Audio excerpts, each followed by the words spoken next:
ન્યાય મંદિર shopping centre ખાતે જ વેપારીઓએ દુકાન બંધ રાખી અને એક વિરોધ નોંધાવ્યો હતો અને આ જ વેપારીઓ વડોદરા શહેર અધ્યક્ષ ભારતીય જનતા પાર્ટીના શહેર અધ્યક્ષ ડોક્ટર વિજયભાઈ શાહ પાસે પહોંચ્યા હતા.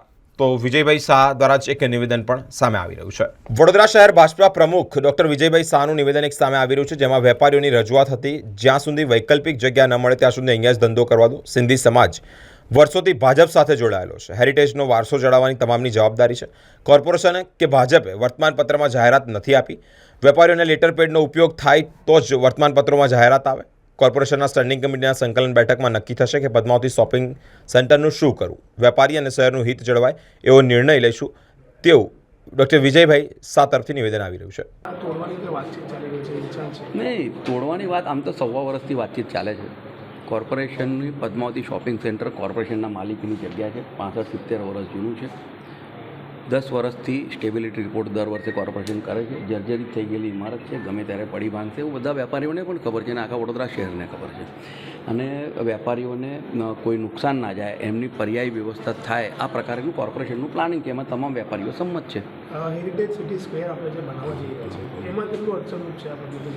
એટલે વાત એવી છે કે ભારત દેશમાં ક્રિએટિવ હેરિટેજ સિટી 6 છે. એના અંદર વડોદરાનો યુનેસ્કોમાં નંબર લાગી શકે છે એટલા માટે કે વડોદરાની જે આગવી ઓળખ છે, વડોદરાનું ફાઇન આર્ટ્સ અને પરફોર્મિંગ આર્ટ્સ જે છે એ અદ્ભુત છે. અને તે વારસાને આગળ લઈ જવા માટે માનનીય મેયરશ્રીના એટલે એક સબમિશન થવાનું છે યુનેસ્કો ખાતે. અને એના માટે થઈને આ જે હેરિટેજ સ્ક્વેર બનાવવાની જે વાત છે કોર્પોરેશનની, એના કારણે વડોદરામાં હેરિટેજ આખું જે ડેવલપ થઈ રહ્યું છે તેનાથી ટુરિઝમ પણ વધશે અને વડોદરાનું જે એક સાંસ્કૃતિક વારસો છે, આપણે બધા જ્યારે એવું કહેતા હોઈએ કે ગુજરાતની એક સાંસ્કૃતિક રાજધાની વડોદરા શહેર છે, ત્યારે વડોદરાની જે સાચી ઓળખાણ છે એ ઉજાગર કરવા માટે થઈને તમામ સમાજ ટીમ વડોદરાના સાથે રહીને તમામ વેપારી વર્ગો, એના અંદર પદ્માવતી શોપિંગ સેન્ટરના વેપારીઓ પણ આવે છે, બધા જ વેપારી વર્ગો, મીડિયાના મિત્રો, બધા જ રાજકારણીઓ, બધી એનજીઓ સાથે રહીને જ્યારે વિચારી રહ્યું છે ત્યારે મને લાગે છે કે ટૂંક સમયમાં આ પ્રકારની ડેવલપમેન્ટ થઈ રહી છે.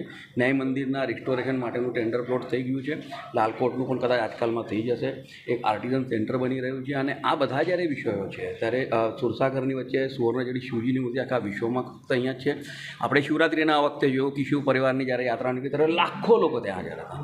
અને વડોદરાની જે એક ક્ષમતા છે, વડોદરાની જે તાકાત છે, એની સાંસ્કૃતિક ધરોહર છે, તેને ઉજાગર કરવા માટેની કોર્પોરેશન દ્વારા પહેલ કરવામાં આવી છે. અને તેમાં આખો સમાજ જોડાઈ ગયો છે.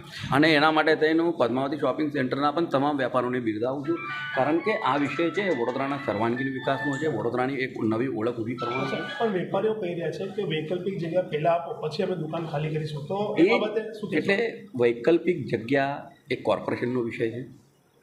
અને કોર્પોરેશને કોઈ દિવસ એવું નથી કીધું કે અમે તમને જગ્યા નહીં આપીએ. ઠીક છે, એમાં કોર્પોરેશન કહે જ છે અને એ લોકો માને જ છે, એ લોકોને ખબર છે. જાહેરાત ક્યાંથી આવે? તો એ એમનો વિષય છે ને, અમારો થોડી છે. Thank you.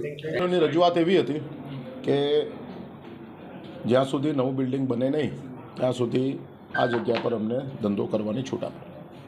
આવી રજૂઆત લઈને વેપારીશ્રીઓ અમારી પાસે આવ્યા હતા. સિંધી સમાજ વર્ષોથી ભારતીય જનતા પાર્ટી સાથે જોડાયેલો છે.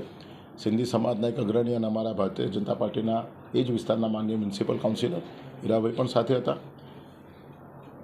સંજોગો વસાત એ જ વોર્ડમાંથી ભારતીય જનતા પાર્ટીના માનનીય ચેરમેન ડૉક્ટર શીતલભાઈ મિસ્ત્રી પણ આવે છે.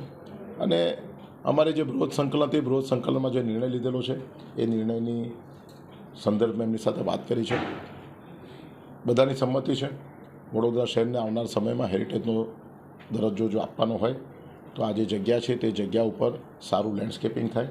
આ જગ્યા છે તેને ટાઈમ સ્ક્વેર જેવો એક આખો સરસ મજાનો સ્ક્વેર બને, જ્યાં સુરસાગર પાસે શિવજીની પ્રતિમા છે, બાજુમાં મ્યુઝિક કોલેજ પણ છે, ભવ્ય ન્યાય મંદિરનું બિલ્ડિંગ છે, ભવ્ય મ્યુઝિક કોલેજનું પણ બિલ્ડિંગ છે. આ બધી જગ્યાઓને આપણે હેપનિંગ પ્લેસ તરીકે રાખી શકાય. હેરિટેજનો વારસો જાળવવાની એ સર્વ નાગરિકોની, નગરજનોની ફરજ છે. ત્યારે આના સંદર્ભમાં એમણે બધાએ સંમતિ પણ આપી છે. અને એમને જે નાની મોટી રજૂઆત કરી છે તે આવનારા સમયમાં એ રજૂઆતના સંદર્ભમાં પણ એ સમાજને નુકસાન ન થાય, વેપારી વર્ગને નુકસાન ન થાય એ પ્રકારનો નિર્ણય ભારતીય જનતા પાર્ટી દ્વારા લેવામાં આવશે. સાહેબ, પણ શું હમણાં ખાલી કરાવશો કે પછી વૈકલ્પિક જગ્યા અમને મળશે અને પછી ખાલી કરાવશો? એમની સાથે બેસીને નિર્ણય કરવામાં આવશે. પાર્ટીએ જે નિર્ણય કર્યો છે તે સ્ટેન્ડિંગ સભા પૂરી થશે ત્યાર પછી તમને જાણ કરવામાં આવશે. એટલે હમણાં ખાલી કરાવી દેવાશે? સ્ટેન્ડિંગની સંકલન બેસે, સ્ટેન્ડિંગ સમિતિમાં ઠરાવ થાય તે વખતે તમને લીધેલા નિર્ણયની જાણ કરવામાં આવશે. આજે જે વર્તમાન પત્રોમાં જાહેરાત આપવામાં આવી છે વેપારીઓ કહી રહ્યા છે અમે આપી નથી.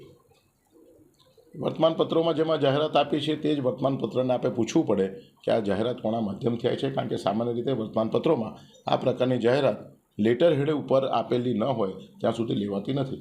એટલે જે જાહેરાત લેવામાં આવી છે એનો મતલબ છે કે કોઈને કોઈએ લેટર હેડનો ઉપયોગ કરી અને આ જાહેરાત આપી છે. જાહેરાત ભારતીય જનતા પાર્ટી આપી નથી.